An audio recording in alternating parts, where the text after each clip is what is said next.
Y la palabra de Dios nos dice en Romanos capítulo 10, versículo 8 al 17. Mas, ¿qué dice? Cerca de ti está la palabra, en tu boca y en tu corazón. Esta es la palabra de fe que predicamos, que si confesares con tu boca que Jesús es el Señor y creyeres en tu corazón que Dios le levantó de los muertos, serás salvo. Porque con el corazón se cree para justicia, pero con la boca se confiesa para salvación. Pues la Escritura dice, todo aquel que en él creyere no será avergonzado, porque no hay diferencia entre judío y griego, pues el mismo que es Señor de todos es rico para con todos los que le invocan. Todo aquel que invocare el nombre del Señor será salvo. ¿Cómo pues invocarán en aquel en el cual no han creído? ¿Y cómo creerán en aquel en quien no han oído? ¿Y cómo oirán sin haber quien les predique? ¿Y cómo predicarán si no fueren enviados? Como está escrito, cuán hermosos son los pies de los que anuncian la paz, de los que anuncian buenas nuevas. Mas no todos obedecieron al Evangelio, pues Isaías dice, Señor, ¿quién ha creído a nuestro anuncio? Así que la fe es por el oír, y el oír de la palabra de Dios.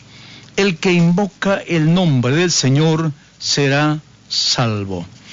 El escritor de esta carta, que se dirige a los romanos, hace un conjunto de las profecías del Antiguo Testamento para hacer leales las promesas del Señor Jesús.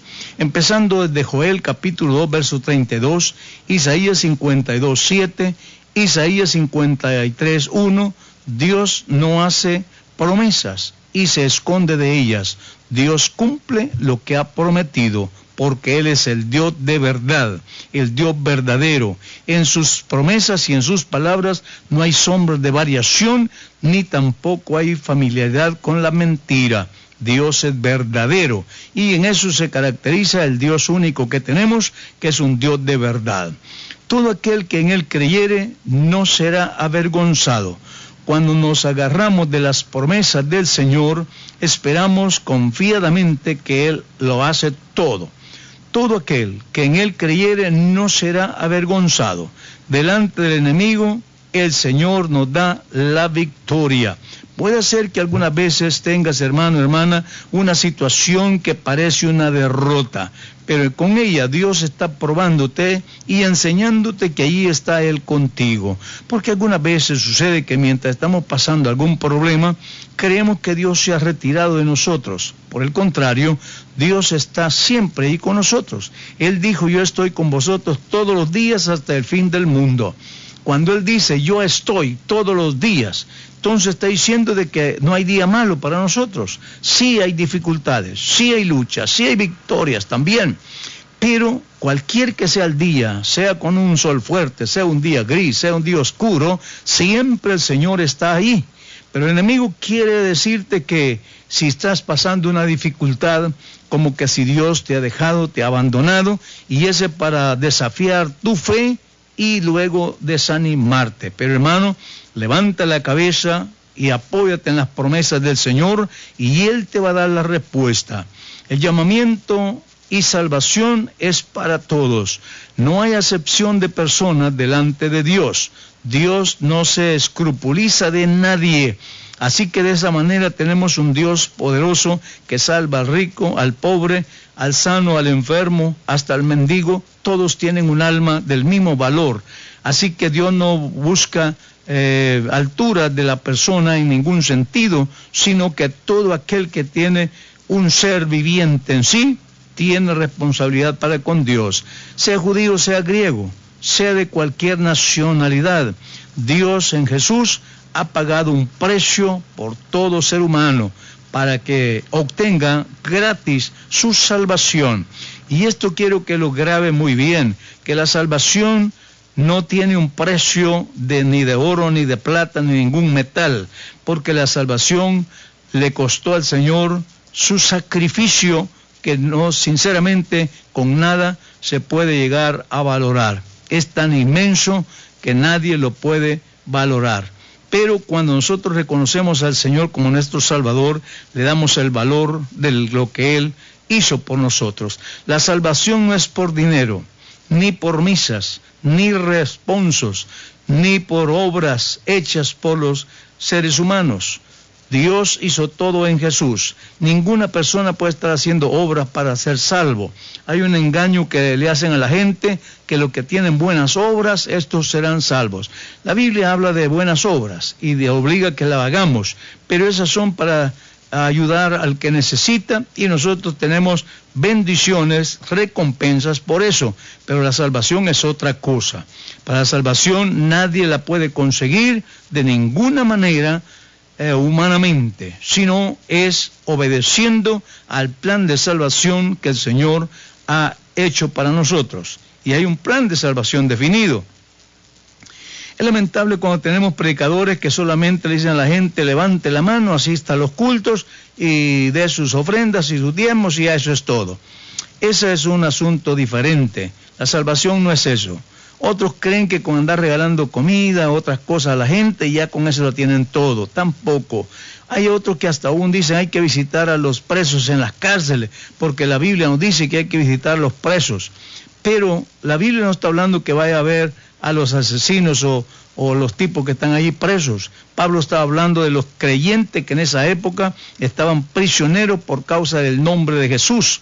Por ellos está hablando. En el tiempo de Nerón eran cantidades de hermanos que estaban prisioneros, y ese es justamente cuando Pablo está escribiendo esa carta a los hebreos, y le está diciendo: acordaos de los presos. Pero no está hablando de los asesinos que están allí ahora en la cárcel, o ladrones, sino está hablando de aquellos hermanos que sufrían en las prisiones por causa del nombre de Jesús. Otros creen que con darle algo a un enfermo ya estuvo todo, o limosna al mendigo. Puede ser de que tenga una recompensa por eso, pero la salvación no se consigue por obras. Si por obra fuera la salvación, en vano murió Jesús. Entonces, el sacrificio del Señor no tiene ningún valor en ese caso. Y si una persona puede salvarse por buena gente que es, todo mundo podía salvarse, haciendo lo mismo que hizo este que ahora es salvo. Pero no es así. La salvación, hay un proceso en el cual el Señor lo ha puesto. Primero, oír la palabra de Dios. Y la palabra de Dios siembra fe en el corazón. Y en ese momento, cuando siembra fe en el corazón, la palabra ha sido engendrada en nuestras vidas, Jesús ha sido engendrado en el corazón. Y cuando esa persona decide servir al Señor, renuncia al mundo y al pecado, ese es el acto de arrepentimiento que da esa media vuelta, poniendo el mundo a sus espaldas y poniéndose frente a frente con Jesús. Después de eso viene y se bautiza en el nombre de Jesús para remisión de sus pecados. No solamente porque ya dejó el mundo y ya estuvo, tiene que remitir esa cantidad de pecados que tiene en su vida, bautizándose en el nombre de Jesús para remisión de sus pecados. Y Dios ha prometido llenarle con el don del Espíritu Santo, y usted está dispuesto a servir al Señor todos los días de su vida. Esos son los 4 pasos de la salvación. Para ser salvo tiene que invocar ese nombre poderoso. La pregunta es: ¿cómo invocarán sin haber quien les predique? Aquí es un reto para los del nombre de Jesús. Tenemos que hacer como dijo Isaías capítulo 43 verso 8, sacad al pueblo ciego que tiene ojos y no ve, al pueblo sordo que tiene oídos y no oye, a estos que andan ahí a veces predicando y no saben ni qué predican. Estos son ciegos voluntarios, y tenemos que abrirles los oídos y los ojos para que vean. Tenemos ese trabajo, hermanos. Así que entonces hay tanta gente equivocada y una salvación que no la van a recibir. ¿Por qué? Porque no obedecen lo que dice la palabra de Dios. Aquí hay 4 interrogantes que hay que cumplir y contestar para que la obra de Dios se realice en la vida del pecador. Encontramos esas interrogantes en el libro de Romanos que hemos leído. Todo aquel que invocar el nombre del Señor será salvo. Esta fue la profecía de Joel, cuando profetizó acerca del día de Pentecostés. Y esta fue la introducción del mensaje que predicó el apóstol Pedro para el sermón de Hechos 2:21 en adelante. Y es la aplicación que el apóstol Pablo está haciendo en esta carta a los Romanos, capítulo 10 que hemos leído. Las preguntas son: ¿Cómo invocarán sin haber quien les predique? ¿Cómo predicarán si no son enviados? ¿Cómo oirá la gente si no hay quien predique? ¿Y cómo predicarán si no conocen la verdad? Entonces necesitamos nosotros trabajar para que esa verdad vaya siendo conocida, la gente misma sea confirmada en esa verdad y sean testigos de lo que está predicando. Es triste oír a predicadores hoy día que empiezan a predicar historias bíblicas que en nada cooperan para la gente. Aún hay muchos que predican a un Jesús histórico.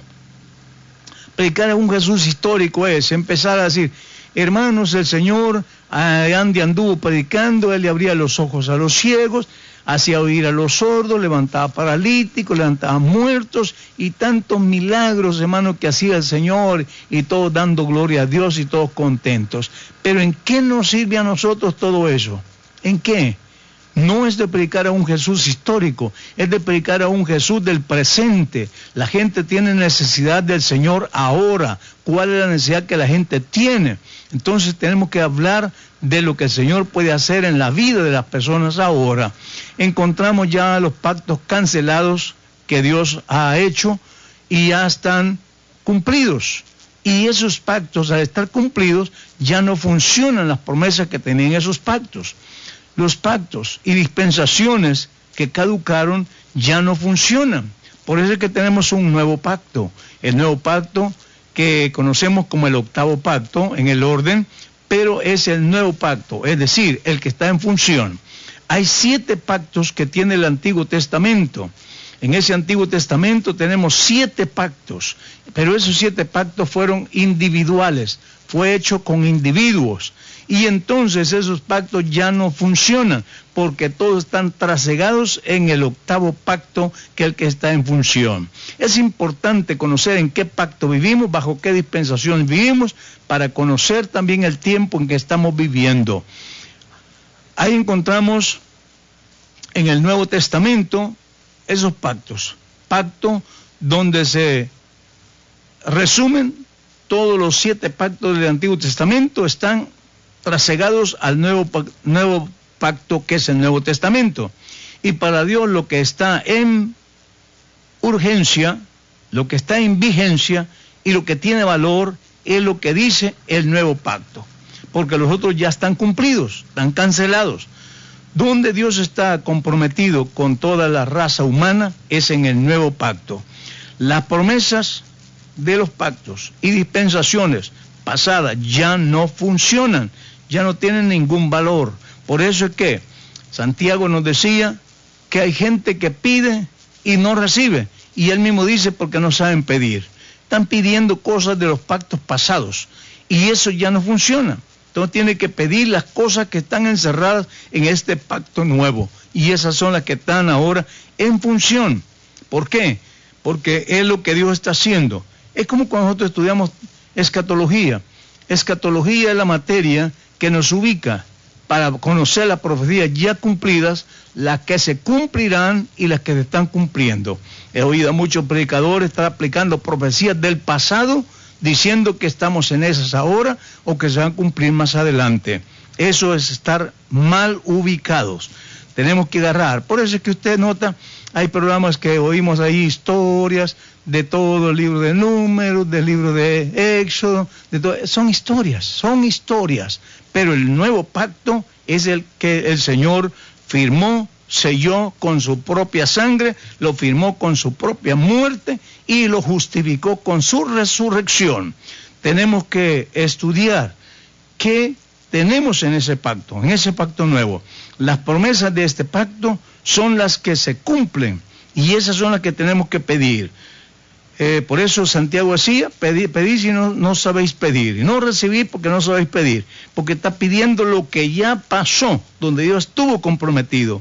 Y otras cosas son oraciones que hicieron individuos personales y otras promesas también personales que ya también pasaron. Por ejemplo, se oye mucho decir, clama a mí y yo te responderé. Todo el mundo anda con ese versículo, y ese versículo no es para toda la gente. Esa es una frase que el Señor le dijo a Jeremías. No le está diciendo que usted las haga. Usted tiene que hacer su propia oración pero basado en el nuevo pacto. El nuevo pacto es el que está en función, y ese nuevo pacto nos presenta quién es Dios, cuál es su nombre hoy y dónde está el plan de salvación. Y allí mismo le dice que el nombre de Dios